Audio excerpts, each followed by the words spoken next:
Hi friends, എൻ്റെ പുതിയ വീഡിയോയിലേക്ക് എല്ലാവർക്കും സ്വാഗതം.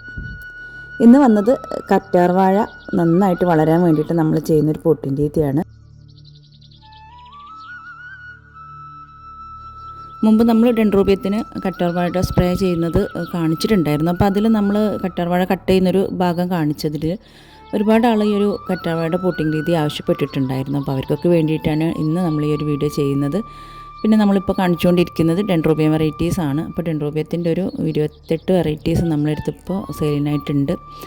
അപ്പോൾ ആർക്കെങ്കിലും റെയർ വെറൈറ്റി മാത്രമാണ് ഇപ്പോൾ നമ്മളെടുത്തുള്ളത്. അപ്പോൾ ആർക്കെങ്കിലും ആവശ്യമുണ്ടെങ്കിൽ വീഡിയോയിൽ നമ്പർ കൊടുക്കുക, അതിലൊന്ന് കോൺടാക്ട് ചെയ്താൽ മതി. അതുപോലെ തന്നെ നമ്മൾ ആന്തോറിയത്തിൻ്റെ പ്ലാന്റ്സുകൾ സെയിൽ ചെയ്യുന്നുണ്ട്. ആന്തോറിയം, അഡീനിയം, ഓർക്കിഡാണ് മെയിനായിട്ട് നമ്മൾ ചെയ്യുന്നത്. പിന്നെ അതുപോലെ ക്രീപ്പർ പ്ലാന്റുകളും ചെയ്യുന്നുണ്ട്. അപ്പോൾ ആർക്കെങ്കിലും ഈ വക പ്ലാന്റ്സുകളെല്ലാം എടുക്കാൻ ആവശ്യമുണ്ടെങ്കിൽ നമ്മൾ വാട്സപ്പിൽ നമ്പർ കൊടുക്കുന്നുണ്ട്. അപ്പോൾ അതിലൊന്ന് കോൺടാക്ട് ചെയ്താൽ മതി.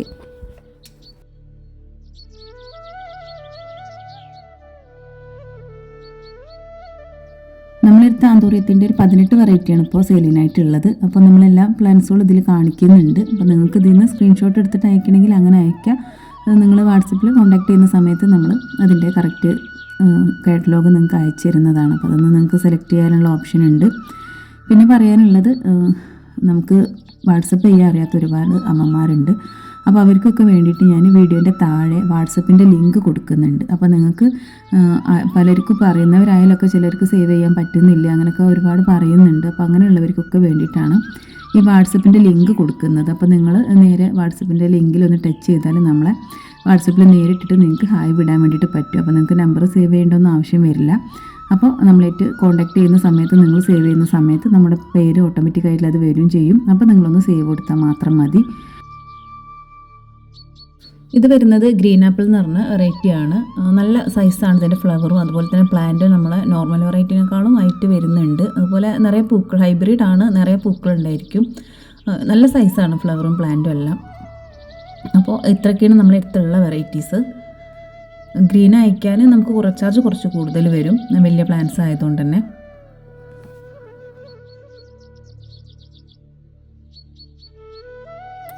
അപ്പോൾ നമുക്ക് കറ്റാർ വാഴ നന്നായിട്ട് വളരാൻ വേണ്ടിയിട്ട് എങ്ങനെയാണ് ഞാൻ ഇവിടെ ചെയ്യുന്ന രീതിയാണ് ഇപ്പോൾ കാണിക്കുന്നത്. അപ്പോൾ ഇതാണ് എൻ്റെ കറ്റാർ വാഴയുടെ ഒരു തോട്ടം എന്ന് പറയുന്നത്. മുമ്പ് എനിക്ക് വളരെ ബുദ്ധിമുട്ടായിരുന്നു ഇത് വളർത്തിയെടുക്കാൻ വേണ്ടിയിട്ട്. ഒരുപാട് തവണ വാങ്ങിയിട്ടുണ്ട്, അപ്പോഴൊക്കെ അത് നാശമായി പോവുകയാണ് ചെയ്യാറ്. അങ്ങനെ പിന്നെ എൻ്റെ ഒരു ഫ്രണ്ട് പറഞ്ഞിട്ടാണ് ഞാൻ ഈ ഒരു രീതിയിൽ ചെയ്യാൻ തുടങ്ങിയത്. അപ്പോൾ അവൾ പറഞ്ഞത് ടെറസിൻ്റെ മുകളിൽ കൊണ്ട് വയ്ക്കാനാണ്. അപ്പോൾ അങ്ങനെ ഞാൻ വെച്ചു. പിന്നെ ഞാൻ ചെയ്ത കുറച്ച് പൊടിക്കൈകളും കൂടെ ഇതിൽ ഉൾപ്പെടുത്തിയിട്ടാണ് ഞാൻ ചെയ്തിട്ടുണ്ടായിരുന്നത്. അപ്പോൾ അതിൻ്റെ ശേഷം നല്ല റിസൾട്ടാണ് വന്നിട്ടുള്ളത്. അപ്പോൾ ഇത് ഇത്രയൊന്നും ആയിരുന്നില്ല ഇതിലിട്ട്, നിറയെയായിരുന്നു. വീണ്ടും ഒരു തൈ വരാൻ സ്ഥലമില്ലാത്ത അത്രത്തോളം വളർന്നിരുന്നു.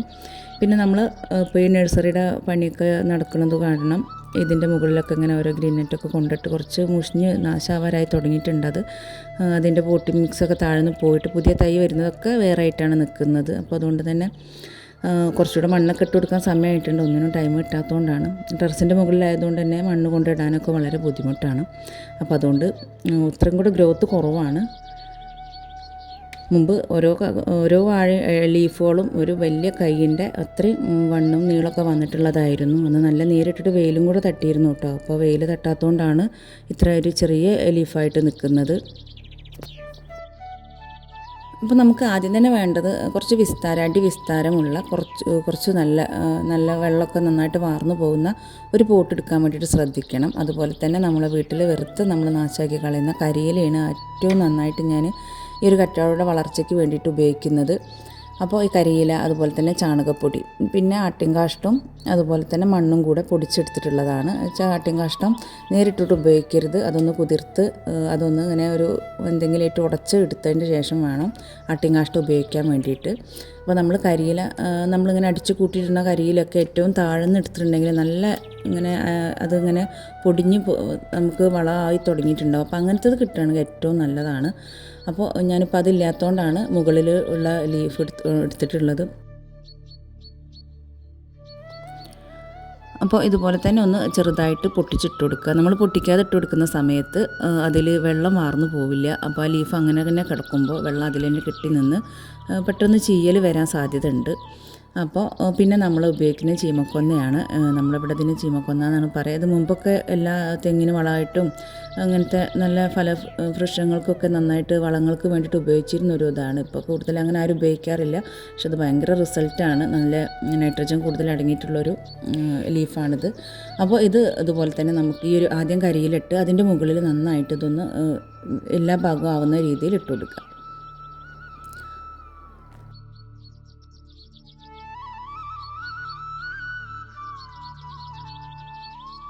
പിന്നെ ഇടുന്നത് നമ്മൾ ചാണകപ്പൊടിയാണ്. നന്നായിട്ട് ഉണക്കിയിട്ട് നന്നായിട്ട് പൊടിച്ചിട്ടുള്ള ചാണകപ്പൊടിയാണിത്. അപ്പോൾ ഇത് എല്ലാ ഭാഗവും തട്ടുന്ന രീതിയിൽ മാക്സിമം നിങ്ങൾക്ക് എത്ര ചാണകപ്പൊടി ഉണ്ടോ അതൊക്കെ ഇട്ടിച്ചിട്ട് ഒരു കുഴപ്പം വരില്ല. ഞാനിപ്പോൾ ഒരു 6 ഇഞ്ചിൻ്റെ ഒരു പോട്ടിൽ നിറയുള്ളത് മുഴുവനായിട്ട് ഇതിനായി ഈ ഒരു കുറച്ച് ചെറിയ പ്ലാന്റ് പോട്ട് ചെയ്യാൻ വേണ്ടിയിട്ട് എടുക്കുന്നുണ്ട്. പിന്നെ ഞാൻ ആട്ടിൻ കാഷ്ടും അതുപോലെ തന്നെ മണ്ണും കൂടെ നല്ല കട്ടയില്ലാത്ത മണ്ണ് വേണം, ശ്രദ്ധിക്കണം. അങ്ങനത്തെ മണ്ണും കൂടെ ചേർത്ത് മിക്സ് ചെയ്തിട്ടുള്ളതാണ് ഇടുന്നത്. പിന്നെ നമ്മൾ വെറും നല്ല തരിയുള്ള വെച്ചാൽ ചരൽ കൂടെ ഉൾപ്പെട്ടിട്ടുള്ളൊരു മണ്ണ് വരുന്നുണ്ടല്ലോ, നല്ല കട്ട കുത്തുന്നതല്ലാത്ത ആ മണ്ണും കൂടെ ഇതിൻ്റെ ഏറ്റവും മുകളിലായിട്ട് ഇട്ട് കൊടുത്തിട്ട് നന്നായിട്ടൊന്ന് അങ്ങനെ അമർത്തി പ്രസ് ചെയ്തിട്ട് കൊടുക്കണം. കാരണം മുകളിൽ കുറച്ച് മണ്ണേ നമ്മളിതിൽ ഉപയോഗിക്കുന്നുള്ളൂ, ബാക്കി ഭാഗം മുഴുവൻ ലീഫുകളാണ്. അപ്പോൾ മാക്സിമം നന്നായിട്ട് ഇങ്ങനെ അമർത്തി വെച്ച് കൊടുക്കുക. പിന്നെ നമ്മൾ താമരയുടെ ട്യൂബറൊക്കെ വെക്കുന്ന പോലെ ചെറുതായിട്ടൊന്ന് കുഴിയെടുത്തിട്ട് അവിടെ മാത്രം ഒന്ന് വെച്ച് കൊടുക്കുക. മറ്റുള്ള ചെടികൾ പോട്ട് ചെയ്യുന്ന പോലെ ഇതിൻ്റെ താഴ്ഭാഗം നന്നായിട്ട് പോകാൻ പാടില്ല. വളരെ ചെറിയ ഒരു കറ്റാർവാഴയുടെ ഒരു വേര് നീണ്ടു വരുന്ന ആ ഒരു ഭാഗം മാത്രമാണ് താഴ്ന്നു പോകാൻ പാടുള്ളൂ. ലീഫ് താഴെ തട്ടിയിട്ടുണ്ടെങ്കിൽ പെട്ടെന്ന് ചീച്ചിൽ വരും. അപ്പോൾ ഇതുപോലെ തന്നെ ചെറുതായിട്ടൊന്ന് വിരലുകൊണ്ട് കുഴി ഉണ്ടാക്കിയിട്ട് അതിൽ വെച്ച് കൊടുക്കുക. ഒട്ടുമിക്ക ആളുകൾക്കും പിടിച്ച് കിട്ടാത്ത പ്രശ്നമുണ്ട്. അതുപോലെ തന്നെ ചിലർക്ക് പിടിച്ചിട്ടിട്ടും പുതിയ തൈകൾ വരാത്തത് ഒരുപാട് ആൾ പറയുന്നുണ്ട്. അപ്പോൾ അങ്ങനെയുള്ളവർക്കൊക്കെ ഈ ഒരു പോട്ടിംഗ് രീതി നന്നായിരിക്കും.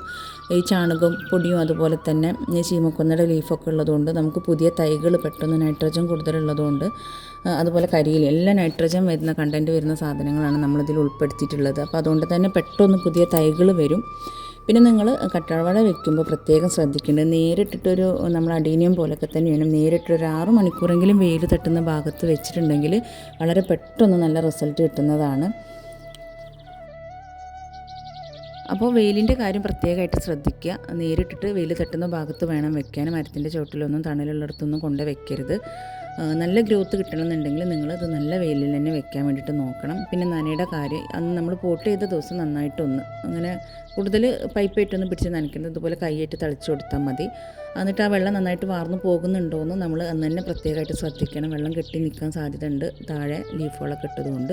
അപ്പോൾ അതൊന്ന് നോക്കുക. പിന്നെ അതുപോലെ തന്നെ വെള്ളം 3 ദിവസം കൂടുമ്പോൾ മാത്രം ഒഴിച്ചു കൊടുത്താൽ മതി. താഴെ ലീഫുകളൊക്കെ കിടക്കുന്നതുകൊണ്ട് ആവശ്യത്തിനൊക്കെ തണുപ്പ് അതിലുണ്ടായിരിക്കും. പിന്നെ അതുപോലെ തന്നെ നമ്മൾ വേരൊക്കെ നന്നായിട്ട് വന്ന് തുടങ്ങി പുതിയ ഇതിൻ്റെ ലീഫുകളൊക്കെ വരാൻ തുടങ്ങിയെന്നുണ്ടെങ്കിൽ നമുക്ക് കുറച്ചുകൂടെ ചാണകപ്പൊടി ഇതിൻ്റെ മുകളിൽ നന്നായിട്ട് ഇട്ട് കൊടുക്കാം. അപ്പോൾ ഇത്രയൊക്കെ തന്നെയുള്ളൂ ഞാൻ ഇവിടെ ചെയ്യുന്ന കാര്യങ്ങൾ. അപ്പോൾ നിങ്ങൾക്ക് വീഡിയോ ഇഷ്ടമായിട്ടുണ്ടെങ്കിൽ ലൈക്ക് ചെയ്യാൻ വേണ്ടിയിട്ട് നോക്കുക. അതുപോലെ നിങ്ങളുടെ അഭിപ്രായം എന്തായാലും കമൻറ്റായിട്ട് അറിയിക്കുക. മറ്റൊരു വീഡിയോയിൽ വീണ്ടും കാണാം.